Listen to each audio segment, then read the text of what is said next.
નમસ્કાર દોસ્તો, આજનો વિષય છે ટેન્શનના પ્રકાર અને ટેન્શનનો ઉપાય.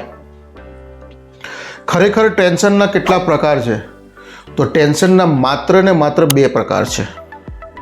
બહુ ધ્યાનથી સમજજો આ બે પ્રકારને. જો આ બે પ્રકારને તમે સમજી ગયા તો ટેન્શનનો ઉપાય કરવો તમારા માટે બહુ જ સરળ થઈ જશે. આમ તો ટેન્શન ઘણી બધી પ્રકારના હોય છે, પણ એ તમે માનો તો પણ એના રૂટમાં જાઓ તો ટેન્શન માત્ર બે પ્રકારના નીકળશે. જેમ કે એક ઉદાહરણ આલું કે ભૂખના બે જ પ્રકાર હોય છે.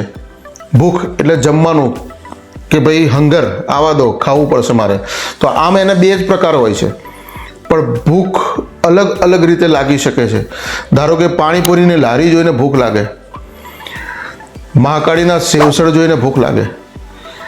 એટલે એ બધી કાલ્પનિક ભૂખો આવે. રિયલ ભૂખ અને કાલ્પનિક ભૂખ, આ બે ભૂખ હોય છે. પણ આજે તો મને શીરાનો તાવ આવ્યો છે, તો આ બધી વસ્તુને સમજવી પડશે. બહુ જ બાયફર્કેશન કરવું પડશે અને પછી એની ઉપર વર્ક કરવું પડશે.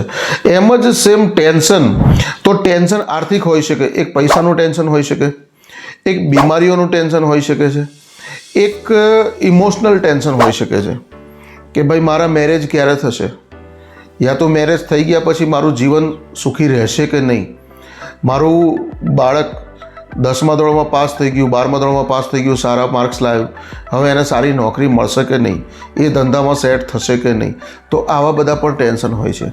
હવે એ ટેન્શનને શાંતિથી જો સમજીશું તો આમ ટેન્શન બધા બહુ જ પ્રકારના નીકળશે, વાતે વાતે ટેન્શન. પણ એ બધા જ ટેન્શનોને જો વર્ગીકરણ કરીને જો ભાગ પાડવામાં આવે તો માત્ર બે પ્રકારના ટેન્શન છે. એક છે કાલ્પનિક ટેન્શન અને એક છે હકીકત ટેન્શન. હવે કાલ્પનિક ટેન્શન ઉપર આપણે બહુ જીવીએ છીએ અને આપણા જીવનનો લગભગ 90% હિસ્સો કાલ્પનિક ટેન્શન ઉપર જ આપણે જીવતા હોઈએ છીએ, જે રિયલમાં બન્યા નથી. પણ આવું થશે તો, આના પછી આવું થશે તો, એ તોની સંભાવનાઓમાં આપણે એટલા બધા ખોવાઈ ગયા છીએ કે આપણે એને રિયલમાં માની બેઠા છીએ કે હવે આ રિયલ થશે, અને પછી આપણી એક્શનો એવી બધી નીકળે છે એની પાછળ. અને એટલા માટે જ હું તમને કહી રહ્યો છું દોસ્તો, આ વસ્તુ આખો વિડીયો જોજો તો જ આ બધું વસ્તુનો ખ્યાલ આવશે. જો આ બાયફર્કેશન તમે કરતા શીખી ગયા તો તમે જિંદગીને ટેન્શન મુક્ત જીવન જીવી શકશો. આજે તમને જો એકદમ નિરપક્ષતાથી કહું, હું કોઈ પક્ષનો માણસ નથી, પણ આજે નરેન્દ્ર મોદી રોજની 1 ટન ગાળો ખાતા હશે, કોકના મોડે રોજની 1 ટન ગાળો ખાતા હશે. પણ એ જે 1 ટન ગાળો દેવાવાળા ખરા, એ માત્ર ને માત્ર કાલ્પનિક ટેન્શનો લે છે. તમે કશું કરી શકવાના છો? તમે તમારી જાતે વિચારો, તમે કશું કરી શકવાના છો એમાં? ના. તો હવે શું કરવું એની પાછળ? કોરોના આવી ગયો તો કોરોના પછી આપણે શું કરવું, એની અંદર જ આપણે આપણું જીવન જીવવું પડશે. અને એ જ હોશિયાર અને સક્સેસ માણસની નિશાની છે. તો દોસ્તો, કાલ્પનિક ટેન્શનોની અંદર તમે જેટલા વધારે જીવશો, કલ્પનાઓમાં જ આખી રાત તમે ઊંઘતા નથી. રાત્રે તમે ઊંઘ દરમિયાન તમારું શરીર રિચાર્જ થતું હોય છે, પણ આખી રાત તમે ઊંઘતા નથી આ ટેન્શનોથી. જે ટેન્શન હકીકત છે જ નહીં, માત્ર એક કલ્પના માત્ર છે કે આના પછી આવું થશે, આના પછી આનું થશે, ક્યારે લોકડાઉન ખુલશે. અરે ભાઈ, આ એક પળ મળી છે, એને એન્જોય કરી લો. ખુલશે, ખુલવાનું હશે ત્યારે. ખુલી ગયું ને, પાછું ચાલુ થઈ ગયું, હવે પાછું ફરી તો ભવિષ્યમાં આવા નવા રોગ આવવાના જ છે. આજે જો તમે છેલ્લું વિચાર કરો કે છેલ્લા 15 વર્ષની અંદર કેટલા બધા નવા રોગ આવ્યા, અને હજી ભવિષ્યમાં આવવાના જ છે. પરિવર્તન એ સંસારનો નિયમ છે. તો ત્યાં આગળ આપણે સારામાં સારું આપણા જીવનનું પરફોર્મન્સ આપવાનું છે. હા, તમારો ધારો કે 10,000 રૂપિયા જ પગાર છે, તો સ્વાભાવિક છે તમને એની તકલીફ પડતી હોય, પણ એના રસ્તા તમે ગોતી લો છો ને કે ભાઈ આમાં મારે 10,000 રૂપિયા પગારમાં મારે મારું ગુજરાન કઈ રીતે ચલાવવું.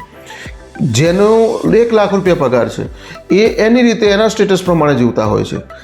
બાકી જો તમે સુવ્યવસ્થિત આયોજન નહીં કરો તો તમારો ચાહે કેટલો બી પગાર છે, તમે તમારું જીવન સારી રીતે નહીં જીવી શકો. અને એનો જ આધાર રહેલો છે આ જ ટેન્શનના બે પ્રકાર ઉપર. એક કાલ્પનિક ટેન્શન અને એક રિયલ ટેન્શન, હકીકતનું ટેન્શન. તો હકીકતનું જે ટેન્શન છે એની ઉપર કામ કરો. ભવિષ્યની ચિંતા કરવાની છે, હું તમને ના નથી પાડતો કે ચિંતા જ ના કરશો, પણ ભવિષ્યની ચિંતા કર્યા પછી એનું એક આયોજન થાય, પછી આયોજન ઉપર ફક્ત કામ કરવાનું હોય. ચિંતાઓ કરી રાખવાથી આજ દિન સુધી કોઈને કશું જ મળ્યું નથી, અને કામ કરવાથી બધા લોકોને ઘણું બધું મળ્યું છે. પણ આપણે 98% પબ્લિક એવી છે કે જે માત્ર ને માત્ર ચિંતાઓ કરી રાખે છે. કામ કરવાનું એમને સૂઝતું જ નથી, અને એક્શન તો લેવો જ પડશે. આજે બહુ એક જબરજસ્ત ઉદાહરણ આપું છું, તમે હલી જશો આ ઉદાહરણથી કે સાલું આ રિયાલિટી છે, આપણે જાણવા મળી ગયું છે, પણ આપણે એની ઉપર કામ તો કરતા નથી. તો તમને ક્યાંથી રિઝલ્ટ મળે? તમે તમારી સોસાયટીની અંદર જજો, 100 લોકો ઉપર તમારે સર્વે કરવાનો છે. કેટલો? 100, 100. એ લોકોને જઈને માત્ર એટલું પૂછવાનું છે તમારે કે સવારે મોર્નિંગ વોક કરવાથી શરીર સારું રહે કે નહીં. 100 જણા તમને એમ કહેશે કે હા કરવું જ જોઈએ, પણ તમે પછી લખો નીચે કરે છે કેટલા. બહુ ધ્યાનથી સમજો આ વસ્તુને. કરવું જોઈએ, કરે છે કેટલા? તો 100 જણા જો નોલેજ છે કે સવારે મોર્નિંગ વોક કરવું જોઈએ, એ નોલેજથી ફાયદો નથી થતો, પરંતુ જે લોકો રિયલમાં મોર્નિંગ વોક કરવા જાય છે ફાયદો એને થાય છે. તો આ વસ્તુને તમે સમજો કે ભાઈ ટેન્શનો શું છે, ચિંતાઓ શું છે, એ સમજી ગયા, એનું સાયન્સ સમજી ગયા, એનો કોઈ જ ફાયદો નહીં થાય. પણ જ્યારે એને અમલમાં મૂકશો તો એના અઢળક ફાયદા થશે. જે લોકો મોર્નિંગ વોક કરે છે એ લોકો રેગ્યુલર કેમ જાય છે? શું એ લોકોને એવું નહીં થતું હોય કે હું પણ આવું કરું? શાંતિથી વિચારો આ વસ્તુને. શું એ લોકોને એવું દિમાગમાં નહીં બેસતું હોય કે હું પણ સૂઈ રહું? આ શિયાળાની ઠંડીમાં કેટલી મજા આવે, રજાઈની અંદર મસ્ત પડ્યા હોય, ઘરમાં ઉમર તો થઈ ગયો હોય, અને આ તો સાલું આપણે ઊભા થઈને પાછું બહાર ઠંડીમાં જવાનું ને. પણ એમને ખબર છે કે જો આ ઠંડી વીઠી ગયો તો આગળ બધું બહુ મળશે. દરેક માને ખબર છે કે પ્રસૂતિની પીડા વેઠી ગયા તો બાળકનો જન્મ થશે, અને તો જ માં બનાશે. એમ દરેક વસ્તુની અંદર નાની મોટી પીડા તો મળશે, પણ એ પીડાને તમે કાલ્પનિક ટેન્શન તરીકે બહુ જ લઈ લીધું છે.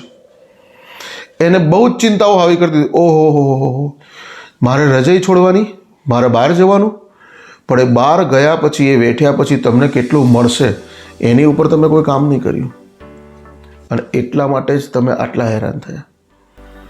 આ સાયન્સને બહુ જ શાંતિથી અને બહુ જ ઝીણવટથી સમજો. જો આ સાયન્સને તમે સમજી ગયા તો તમે કોઈ પણ બીમારીઓને માત દઈ શકશો. બીજું દોસ્તો, બજારની અંદર એક બુક મળે છે જેનું નામ છે ચિંતા છોડો સુખીથી જીવો, ડેલ કાર્નેગી. એની અંદર એક્ઝેક્ટ બહુ જ સારી રીતે બતાવેલું છે કે ચિંતાને પ્રેક્ટિકલી તમે કઈ રીતે દૂર કરશો અને જીવનની અંદર હેપી જીવનને વધારે અપનાવશો. ચિંતાઓને દૂર કરવાના સાયન્ટિફિક રીઝનો બતાવેલા છે અંદર. અને જો તમે એ રીતે જીવનમાં થોડુંક બી એપ્લાય કરી દીધું, હું કહું છું 50% બી એપ્લાય કરી દીધું, તો 50% તો તમારી ચિંતાઓ જે કાલ્પનિક છે એ તો દૂર થઈ જશે. તો તમારા જીવનમાં કંઈક તો ઇમ્પ્રુવમેન્ટ આવશે. પણ એના રિયલ કોઝને સમજો. તમે એના રિયલ કોઝને સમજતા નથી, એટલા માટે જ તમને આ બધી તકલીફો થાય છે. એવું નથી, હું પણ મારા જીવનમાં પણ ઘણા બધા ટેન્શનો આવેલા છે, પણ જ્યારે મેં આ બધી રિયાલિટીને સમજી ત્યારે મને બહુ જ નવાઈ લાગી. દોસ્તો, આજે એક બીજી વસ્તુ કહીશ તમને કે રાજા રામ ભગવાન એ તો બીજે દિવસે સિંહાસન ઉપર બેસવાના હતા ને, તો એમણે એવું લઈ લીધું હોત કે ના ભાઈ, મારે તો સિંહાસનની જગ્યાએ તમે વનવાસ મોકલો છો, તો શું થાત? ભગવાન રામ ના થયા હોત. એ જ્યારે વનવાસ ગયા પછી રિટર્ન આવ્યા, જ્યારે વનવાસ ગયા ત્યારે માત્ર રામ હતા, અને જ્યારે રિટર્ન આવ્યા ત્યારે ભગવાન રામ કહેવાયા. કેમ આટલા બધા એમના મંદિરો બંધાયા? આ વસ્તુને બહુ જ શાંતિથી સમજવાની જરૂર છે.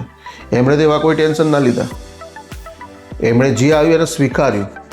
તો તમારા જીવનમાં જે કંઈ બી બનાવ બને છે પહેલાં એને સ્વીકારી લો. તમે બીમાર છો, બીમારીઓનું ટેન્શન, કાલ્પનિક ટેન્શનો કેટલા પાડશો? જેટલું કાલ્પનિક ટેન્શનો તમારા વધતા જશે એટલી તમારી બીમારીઓ વધતી જશે, ઓછી નહીં જ થાય.